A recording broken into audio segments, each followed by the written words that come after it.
తెలంగాణ పులిబుద్ద ఒకసారి చాలా రోజుల కిందటిది. దాదాపు రేవంత్ రెడ్డికి మొదటి బేస్ పాట అనుకోవచ్చు.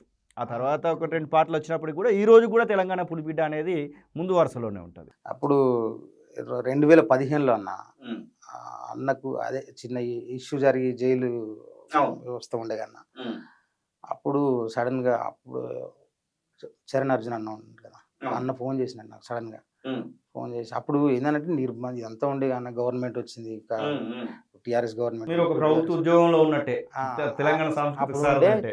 ఎవరు వాడమన్నా కానీ ఇబ్బంది పడుతుండే. కాకపోతే మనకు మొదటి నుంచి ఇంట్రెస్ట్ కాంగ్రెస్ మీద అభిమానం. అభిమానం కొంచెం పర్సనల్గా ఉండే. ఈసారి ఏం జరుగుతుందో చూద్దాం, పాడనేది వాడ మనం పాట కోసం ఇంత దూరం వచ్చినాం ఉమ్, చూద్దాం అనే ఉద్దేశంగా చరణ్ అర్జున్ అన్నలో కానీ పోయి పాడేసిన. ఉమ్, అది ఇంతగానో వైరల్ అయింది అనే సంగతి కూడా మనకు తెలియదు. కాకపోతే ఆశ్చర్యం ఏంటంటే ఉమ్, ఇప్పుడున్న రికార్డింగ్స్ ఏమైనా జరిగితే కనుక ఉమ్, ఎవరన్నా రిఫరెన్స్ ఉంటాయి కన్నా అవునవును. ఈ ఈ మోడల్లో ఉండాలి, మోడల్లో ఉండాలి, ఇట్లా ఉండాలి. అయ్యో ఈయన వాడిని చూడు ఇగో ఇట్లా వాడాలని చెప్పేసి ఆ పాట నాకే పంపుతారు. నేను వాడిన సంగతి వాళ్ళకి తెలియదు. ఇగో ఇట్లా వాడాలి, ఇగో ఇట్లా ఈ సింగర్ లెక్క వాడు అని అంటే నేను ఇది నేనేరా నాయన అని చెప్పుకోలేము. నవ్వలే చెప్తా, అది పాడింది నేనే అన్నాను. కొంతమంది చెప్తాం, కొంతమంది చెప్పలేం పరిస్థితి. ఉమ్, అప్పుడు మంచి అయిందన్న. ఉమ్, తెలంగాణ పులి బిడ్డ నిన్ను మరువబోదు ఈ గడ్డ, నీ మాటే తుపాకి తూట ఇక సాగదు సర్కారు ఆట. తెలంగాణ పులి బిడ్డ నిన్ను మరువబోదు ఈ గడ్డ, నీ మాటే తుపాకి తూట ఇక సాగదు సర్కారు ఆట. వాళ్ళు కుట్రలెన్ని చేస్తున్నా ఎదురొడ్డి నిలిచినవు అన్నా, వాళ్ళు కుట్రలెన్ని చేస్తున్నా ఎదురొడ్డి నిలిచినవు అన్నా, తుది విజయము నీదేనన్నా మా అన్న రేవంత్ అన్నా. తెలంగాణ పులి బిడ్డ నిన్ను మరువబోదు ఈ గడ్డ, నీ మాటే తుపాకి తూట ఇక సాగదు సర్కారు ఆట. అప్పుడు ఆ గవర్నమెంట్ ఉన్నది కానీ ఉమ్, అప్పుడు ఇక వాళ్ళకు పాజిటివ్గా మనకు ఇదిగా పాడేది అన్నట్టు. ఇంకా ఇంకో చరణం తీసుకోండి, పాడదాం. ఉమ్, అంటే ఈ వాస్తవానికి చరణార్జున అన్న చెప్పిన విషయం ఈ చరణం ఏంటంటే అన్నకు చాలా ఇష్టం ఇది. ఉమ్, కొడంగల్లులో చిన్న దొరలను కొదమ సింహమై కుట్టాడినవు, కొదమ సింహమై ఎదిరించావు, రాష్ట్ర స్థాయిలో పెద్ద దొరలతో యుద్ధ బేరికి సిద్ధమైనవు, యుద్ధ బేరికి సిద్ధమైనవు, పద్మ వ్యూహంలో చిక్కుకుపోయిన అభిమన్యునివి కానే కావు, అభిమన్యునివి కానే కావు, ఉక్కు గుండెతో ప్రజల అండతో అర్జునుడల్లే గెలిచొస్తావు, అర్జునుడల్లే గెలిచొస్తావు. ప్రతిపక్ష నేతగా నీవు ప్రశ్నించే తెగువ తీరు, ప్రతిపక్ష నేతగా పోరు ప్రశ్నించే తెగువ తీరు, ఇక ఉద్ధృతమైపోతుంది ఉప్పెన నా పేదెవరు. తెలంగాణ పులి బిడ్డ నిన్ను మరువబోదు ఈ గడ్డ, నీ మాటే తుపాకి తూట ఇక సాగదు సర్కారు ఆట. ఈ పాట దాదాపుగా నాకు తెలిసి అప్పుడు టీడీపీలో ఉండొచ్చు. ఇప్పుడు ప్రస్తుత సీఎం అప్పుడు టీడీపీలో ఉన్నట్టున్నాడు. ఒక ఇష్యూలో అనుకోకుండా అట్లా జరిగిపోయి ఉంటుంది. ఈ పాట మీరు తెలంగాణ సాంస్కృతిక సారథిలో ఉండి పాడారు అన్న.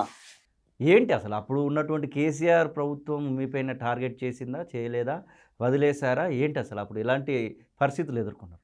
వాస్తవం చెప్పానంటే బాగా ఇబ్బంది అయిందన్న. అంటే ఇప్పుడు మనకు పాట మీద ఒక పిచ్చి, ఉమ్, తర్వాత కట్ చేస్తే ఏంటంటే కొంచెం మనకు మొదటి నుండి అటు మా సైడ్ ఉన్నటువంటి వ్యవస్థ, ఇప్పుడు ఈ ఈ ఈ వ్యవస్థకు పార్టీకి కూడా మేము దగ్గర అన్నమాట. మా తండ్రి గారు మేమందరం కూడా కమ్యూనిస్ట్ పార్టీకి అటు అటు. ప్లస్ ఏంటంటే ఈ అన్న కొన్ని టీడీపీ కాంగ్రెస్ వీటి కొంచెం మా సైడ్ ఎక్కువ ఉండే. అప్పుడు ఇది లేకుండే, అవును, బీఆర్ఎస్ అవును, లేకుండా. అవును. మొదటి నుంచి ఇవి ఉండే కదా, మొదటి నుంచి బీఆర్ఎస్ లేదు కదా, ఈ టీఆర్ఎస్. సో అట్లా మేము కొంచెం ఆకర్షితున్నాం ఆ పార్టీకి కూడా. ఉమ్, పర్సనల్గా మన రేవంత్ అన్న అంటే నాకు ఇష్టం. ఓకే. ఇక పాడింది ఏం జరుగుతుంది అనేది నాకు తెలియదు. ఉమ్, మొత్తానికి అయితే పాడేసి ఉమ్, వచ్చిన తర్వాత స్టార్ట్ అయింది నాకు భజన. ఏడ ప్రభుత్వం నుంచి అప్పుడు సాంస్కృతిక సారథిలో నేను జాబ్ చేస్తుండే. ఉమ్, అదే సంవత్సరం కొత్తగా పెళ్ళి అయింది నాది. ఉమ్, ఇక కళాకారుల పరిస్థితి అంటే అప్పుడు ఎట్లుండేది తెలుసు కదా. అవును. ఈ జీతం వస్తేనే జీవితం గడుస్తుంది అనే పరిస్థితులు కూడా ఉంటాయి. ఆ సిచ్యువేషన్లో మన జీతం ఉమ్, కట్ అవ్వడం, జీతాలు కూడా కట్ చేసిరా? Part effect. జీతం ఆగిపోవడం. ఇక అది మనం ఎవరితో కొంచెం మనకు చెప్పాలంటే మూమెంట్ ఎక్కువ. ఎవరితో చెప్పాలి ఇది నాకు జీతం ఆగిపోయింది, నాకు జీతం వేయించిండు అని చెప్పేటట్లు లేదు. సో ఇక ఏం చేయాలో అర్థం కాని సిచ్యువేషన్. అప్పుడు వాస్తవానికి చెప్పాలంటే గవర్నమెంట్ లేదు, గవర్నమెంట్ లేదు. సరే వీళ్ళు నాకేం శత్రువులు కాదు, వాళ్ళు ఏం మిత్రులు కాదు, ఏం కాదు, కానీ పాట కోసం అనేది మనం పాడినాం అంతే. కాకపోతే అందులో కొంచెం గవర్నమెంట్ను ప్రశ్నించే విధానం ఉన్నది కాబట్టి వాళ్ళు కొంచెం ఇబ్బంది పెట్టడం జరిగింది అన్న వాస్తవానికి. కాకపోతే ఎవరికి చెప్పుకోలేకపోయింది. ఇక ఏదున్నా నాకు మంచి చెడు పెద్ద దిక్కు అక్క. ఎస్, నేను ఇప్పుడు అక్కడికే పోతున్నా. మీ ఎమ్మెల్యే ములుగు ఎమ్మెల్యే సీతక్క దాదాపు 2009 నుంచి 14 వరకు ఉండే, 14 నుంచి 18 వరకు లేకపోయినప్పటికీ కూడా మళ్ళీ ఇప్పుడు కంటిన్యూగా కనబడుతూ ఉంది. ఇప్పుడు మంత్రిగా కొనసాగుతున్నారు. సీతక్కకి మీకు మధ్యలో పరిచయం గురించి అయినా లేకపోతే అనుబంధం గురించి అయినా మాట్లాడాలని? అంటే వాస్తవం చెప్పానంటే నేను ఓపెనే చెప్తున్నాను. నేను ఎప్పుడు ఎక్కడ ఏం మాట్లాడను. నేను బేసిక్ ఎవరితోని మాకు అంతకుముందు ఎమ్మెల్యే అంటే ఎవరో మాకు తెలియదు అన్న. మా వీరన్ ఉండే, ఉదయం వీరన్ ఉండే, కాకపోతే ఇటు ఉండేది. మళ్ళా తర్వాత ఈయన ఉన్నాడు. ఆ బెల్ట్ ఏటూరు నగరం దాటిపోవడం అంటే మంగపేట సైడ్ రావడం అంటే మంగపేట వేరు, మళ్ళీ మా తుపాకులు కూడా రోడ్డు. ఇక ఇది ఇంకా దారుణం. మాది మరి ఆగమైన రోడ్డు. అంతగా మాకు వీళ్ళు పసరా వరకు డెడ్ ఎండ్. వీళ్ళు నాయకులు, వీళ్ళు మా కోసమే వస్తున్నారు, మా కోసం పని చేస్తారు అనేటువంటి విషయం మాకు చక్కగా తెలియదు అన్న వాస్తవం చెప్పనండి. ఎప్పుడైతే మా నాన్నగారు జరిగిపోయినారన్న, మా నాన్నగారు 13లో అప్పుడు అక్క ఇంటికి వచ్చింది, మా ఇంటికి వచ్చింది. ఎందుకు వచ్చింది ఏందనే నాకు తెలియదు. సో నేను 10th ఉన్నప్పుడు అక్క ఫస్ట్ టైం కంటెస్ట్ చేసింది. అప్పుడు వచ్చినప్పుడు ఓకే, కొంచెం మనది లెఫ్ట్ సామ్రాజ్యం ఆ ఏరియా కాబట్టి అక్క అదే బ్యాక్గ్రౌండ్ నుంచి వచ్చింది. ఓకే ఉంటుంది మ్యాక్సిమం, అంటే జనం పట్ల మంచి అభిప్రాయం ఉంటుంది అనేటువంటి ఫీలింగ్తో ఉండేదన్న వాస్తవానికి. తర్వాత వచ్చిన తర్వాత అప్పుడు నేను ఇక్కడనే క్యాంపస్లో చదువుకుంటున్నా. మా ఇంటికి వచ్చినప్పుడు మాట్లాడింది మా నాన్న. మా అమ్మ బాధపడుతుంటే వచ్చి ఓదార్చింది. అంటే ఆ ఓదార్చినందుకే నేను వచ్చిన ఉద్దేశం కాదు. సో ఆ మాట్లాడిన విధానం మంచిగా అనిపించింది.